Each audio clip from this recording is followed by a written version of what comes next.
Hello, this is Tony from Kate's Crafty Closet with another tips, tricks, and techniques with tea, or as I like to call it, TT&T with tea. So today I'm just going to show you how I made this watercolor background, basically just using some Crayola watercolors and some liquid pixie dust and some distressed watercolor paper. So let's go ahead and get started, and later on another video I'm going to do a card using this panel as well, so make sure you click and subscribe, as well as if you like this video, hit the like button. Totally appreciate the thumbs up button. So let's go ahead, and this is our distressed watercolor cardstock. We're just going to go ahead and grab a piece of that. And here I have this Crayola watercolor set. This is a 24 pack, but you can just basically get the 8 set that is sold in stores at very inexpensive price. So I'm just going to pull that one out and use that one.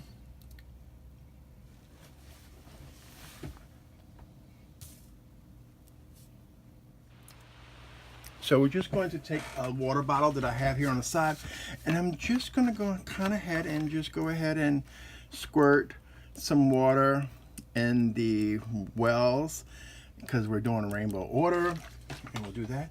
Then I have my brush and I have a little paper towel on the side to wipe off excess paint and all that. So let's just go ahead. You can choose whatever side you want to of the watercolor paper. You have the rough side, which has a little bit more tooth to it, or you have the smooth side. Today, let's just use the smooth side, because on the other one, I used the one with a little bit more tooth to it. So let's just try this side. So I heavily put water in here, and I just go ahead and dab this. And you can put this in any order you want.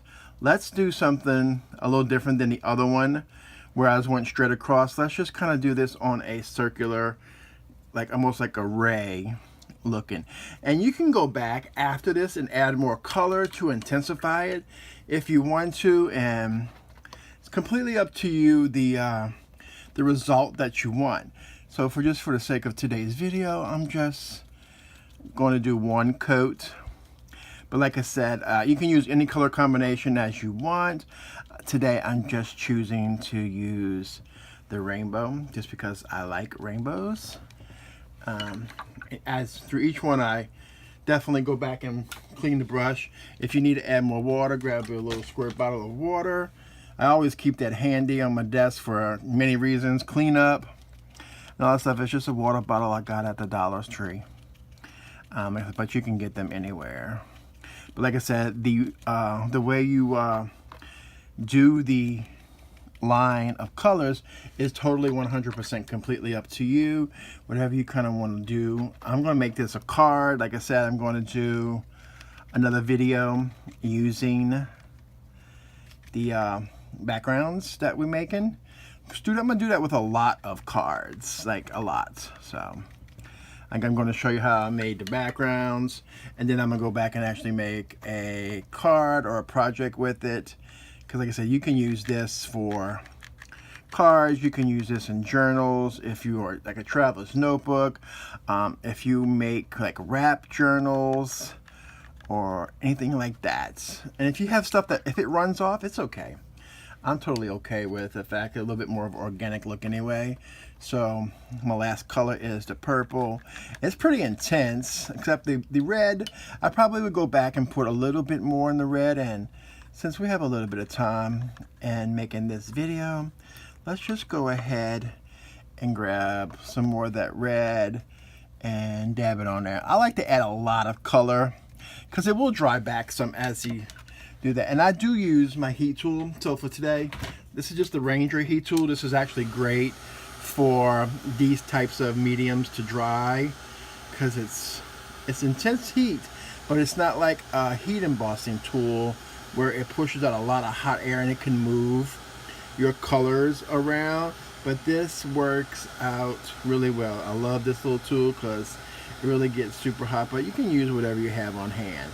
It's like I have this one for like my mediums, like my paints and my sprays and stuff. Just so I have to say, I am a little bit on the impatient side sometimes, and it's like, I mean, you can let this air dry if you want. You can make a whole bunch of these panels at one time. I've done that before, like mass produce the panels. And I just like this whole I love watercolor. Like, It really is a fun medium to play with. I like the forgiving of this. I like the organic look of it, because every time you do one, it's going to be a completely different result, and that's what I like about that. Like, no two backgrounds technically are going to be alike, because it's just the way it's going to flow. It's like, I'm actually liking this card. This is really fun, this panel. So everybody knows from watching my videos or my Facebook Lives, and just remember, you can join my group, which will be linked down below. Facebook group called Kate's Crafty Closet, where we do a lot of, I do Facebook Lives, we share our projects and all that good stuff. So everybody knows that Tony doesn't do a project without using his Pixie dust from Ink on 3. And like I said, I totally recommend 2 bottles of these on hand, and then you may need more later on. I just like to have them. They're really amazing products. So I'm just going to take the eyedropper and squeeze some out right here on my glass mat. You can use whatever you need to use. So I'm just going to go ahead with that brush that I was painting with. I'm going to clean it off really well so I don't, because this will move your paint around a little bit because it's going to be wet. So I like to go and add the liquid pixie dust on each color separately, and then I can go back and I clean the brush and go back, so I don't cross-contaminate my colors. But it's completely up to you. If you don't mind doing that, you certainly can do that. Okay, so here we are with the blue. Now we're going to go with the green. And we'll dry it again with the heat tool as well. I need some more pixie dust. Yeah, I go through this stuff quite a bit. If you haven't figured that out yet, I go through a lot of this stuff. But like I said, I really, really love this product. And this brush is an inexpensive brush. You can tell because I'm getting some loose brush bristles on the paper, which that's okay. When it dries, I can just take it off. So we're going to do the last one, which is the red. And sometimes I don't always clean my brush depending on what color I'm going to. Like from a light to dark, it's not needed. So it's all good, right? So now let's go ahead and grab that heat tool again and just kind of dry back, and you'll see the gorgeousness, glitter, shimmer of that liquid pixie dust. And like I said, it's great for any project. And it's just like, it won't flake off. You won't carry it around into the other room. That's what I totally like about it, that it's just amazing. So this only takes a second. We're going to do one more thing to this background, and then that's going to be the video for today. So once this is dry, you want to make sure that this process is completely dry, just so you get the best effect possible. Okay, so we have that. So basically what I'm going to do at this standpoint, I'm just going to take my water bottle, it's a spray bottle, and I'm going to spray. You want bigger drops, squirt. Smaller, you want finer drops, just do a big spray. So I'm going to go with more of the bigger drops, which will give it a little bit more of that water splotchiness. And I'm just going to go back in with my heat tool and dry that up, and you'll be able to see where the water was, that it kind of gives you those little water spots, as you can see already forming for us. Oh yeah, so you can, and any watercolors will do, whatever you have on hand. But like I say, these are super inexpensive. You can get those at Walmart, and get them anywhere.